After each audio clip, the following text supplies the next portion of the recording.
It's not karate, Mom. Well then why the heck did you call it? By all standards, the idea of the Karate Kid reboot sounds like a terrible idea. A young Jaden Smith, famous for not being his father, rather than playing Daniel LaRusso from Newark, plays Dre Parker from Detroit, who instead of moving to California and learning karate from Mr. Miyagi, moves to Beijing and learns kung fu from... Wait, this is a Jackie Chan film? I'm sold. Jokes aside, in the end, the film came out as a charming letter to the original with its own vibe and enough changes to be an enjoyable film by itself. Its comedy lands. Its action is what you'd expect from a Jackie Chan film. Even for family movies, he never pulls any stops. And the emotional moments are... She was a singer. Not professional. Fuck, I forget this man can actually act sometimes. So, well, Netflix recently put this film up, so it's time to revisit one of my childhood favorites and review Karate Kid 2010. The film was created by Harold Short, who also directed Cody Banks, so he knows what he's doing when it comes to action comedy family films.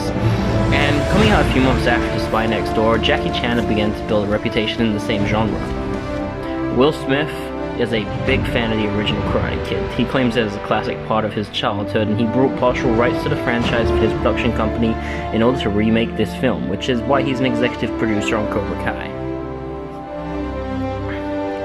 It seems the idea from the start was to make the film for Jaden to play in, which is probably one of the coolest but most expensive and somewhat self-indulgent gifts to give your kid. Will was also the one to approach Jackie, who joked in an interview that he thought he would be the Karate Kid and asked Will who would be playing Mr. Miyagi. To Jaden's credit, he didn't waste the opportunity. It's reported that before filmmaking, he stayed in Beijing for a year training Kung Fu 3 hours every day. And it really does show, but I'm getting ahead of myself. We open with a pop R&B track from Jay Sean, Sean Paul, and Lil Jon, and if that doesn't immediately tell you this is 2010 and we're getting a different vibe, then I don't know what will. From the empty house and suitcase, we see that they're ready to move. We get a nice simple piece of storytelling when we see that the last thing before moving was the death of Dre's dad, telling us they're moving to find a new life.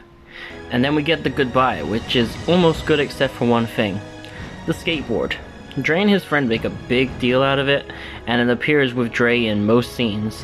Those familiar with Chekhov's gun or who have watched the movie before will probably expect something to happen with the skateboard, but it just doesn't. This is somewhat of a nitpick, but it's an irritating element on second viewing, and this is far past my second viewing. However, things pick up. I find the scene on the plane where Dre's mom makes him speak Chinese to this guy is very funny. It shows his mother has good intentions. She's a well-written character in all the scenes, and it shows her doing her best, being caring, concerned, and firm, but willing to let Dre make his own choices. She is an endearing and realistic mother figure throughout the film. Speaking of realistic characters, I'm jumping straight in with that Mr. Han story. Far from a retread of Mr. Miyagi, yes, he's a wise maintenance man with a secret martial arts knowledge, but Mr. Miyagi was a funny man trying to be satisfied with his life despite all he's lost, making it far more tragic when we see the dark place his humor comes from. Mr. Han, on the other hand, is a disheveled, depressed man living in the past. His mistakes make him unable to move on. He's not well kept, his clothes aren't clean, he doesn't wear protective gear when using power tools on his car. His growth comes from training Dre, showing the balance between the two in an amazing scene which proves that Jackie Chan will always be one of the best actors in the martial arts world.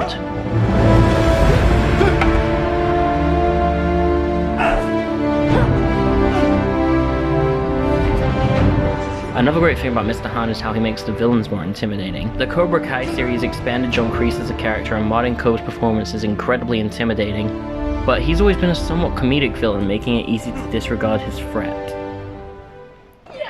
Whereas Master Lee has no mercy mantra, but with a cold disregard. He's not teaching it because he thinks it will help his students, but because he has a sadistic streak reminiscent of Terry Silver. He disregards Dre as a thing, he abuses his students, and appears to have a history of hatred with Mr. Han, similar to Sato from Karate Kid 2, but with no hope of redemption. Seriously, Mr. Han seems scared to fight him, not so much for himself, but for what might happen. I have a personal headcanon that maybe a fight with Master Lee was what Mr. Han and his wife were arguing about on the night of the crash.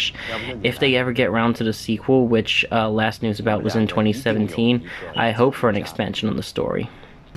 The students, however, are less intimidating as a threat. I'm sure as a child watching the mentally tortured Dre kick him from him around like nothing and master parkour to hunt him down through streets, you probably would, and I probably did, find it intimidating.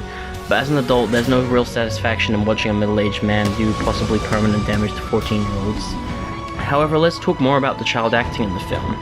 Child actors are always hard to work with, and the film for sure has some awkward moments, but in a film where every scene is child acting, there's a surprising lack of failings.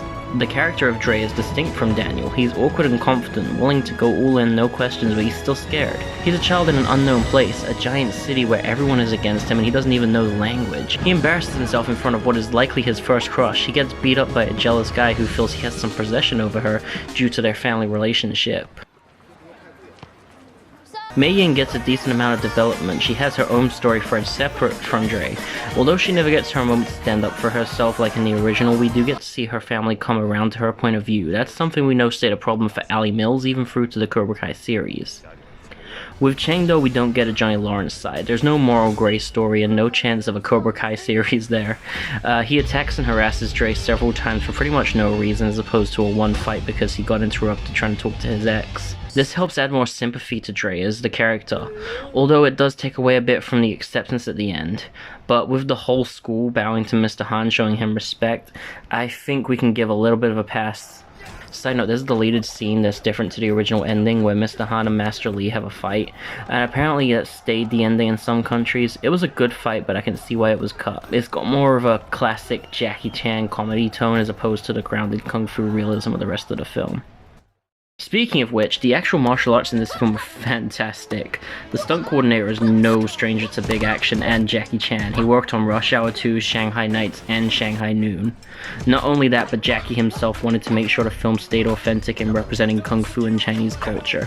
This culminates in amazing scenes of reaction and coordination training, strength and conditioning, and hard flexibility, as well as fast-paced, intense, dynamic fights with flashy movements emphasizing the work for realistic movements. The moves are mostly realistic, and the training, unlike in the original, is given real reasons to be unconventional. That reason is given in a scene that shows exactly why this film deserved to be made. Everything in this scene is what we would call a perfect film moment. Having worked on Titanic and Avatar, James Horner was a great choice to create the beautiful soundtrack, which paired with the amazing cinematography from a man who worked on the Harry Potter series. It creates an unbelievable moment that I think inspired many young martial artists at the time. Check it off. Remember, always strong.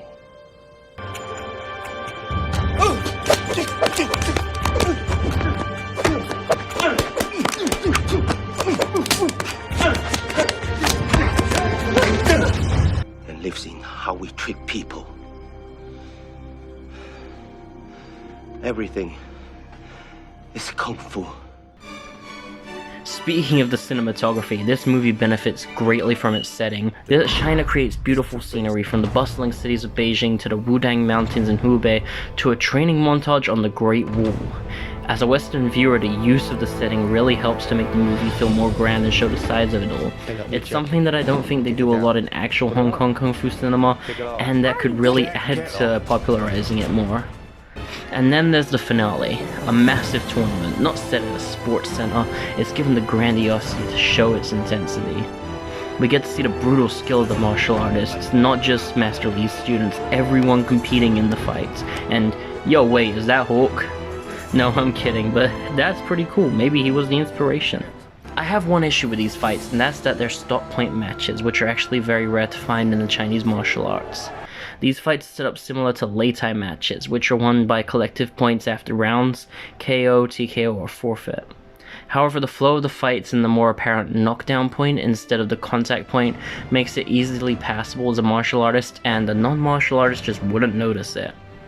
And then there's the final fight. A lot of people take problem here.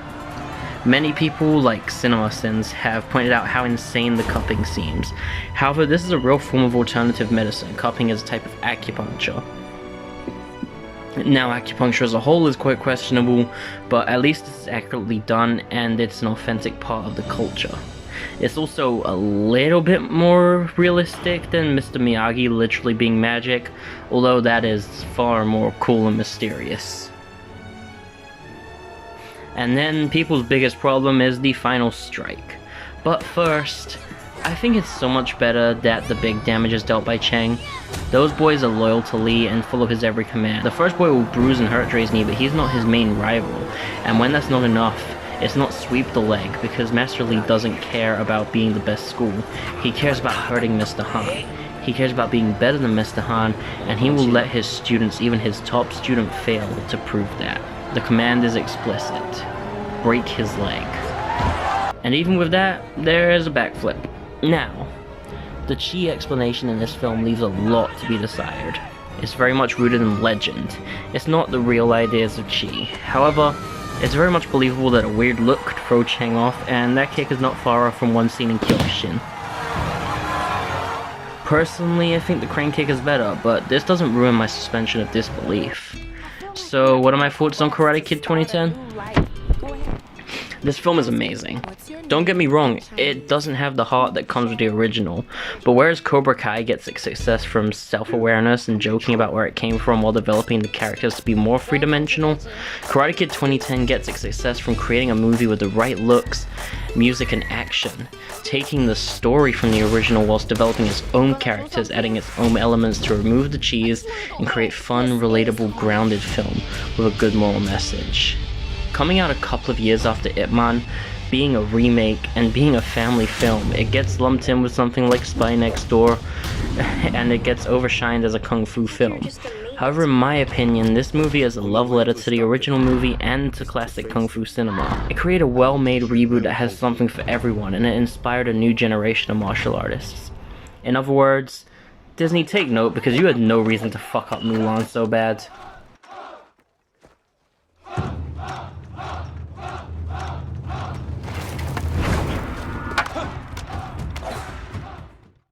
Alright guys, thank you for watching. I hope you enjoyed this movie review. If you like this, please check out our other videos. Check out the Day Class podcast on our YouTube channel or podcasting apps.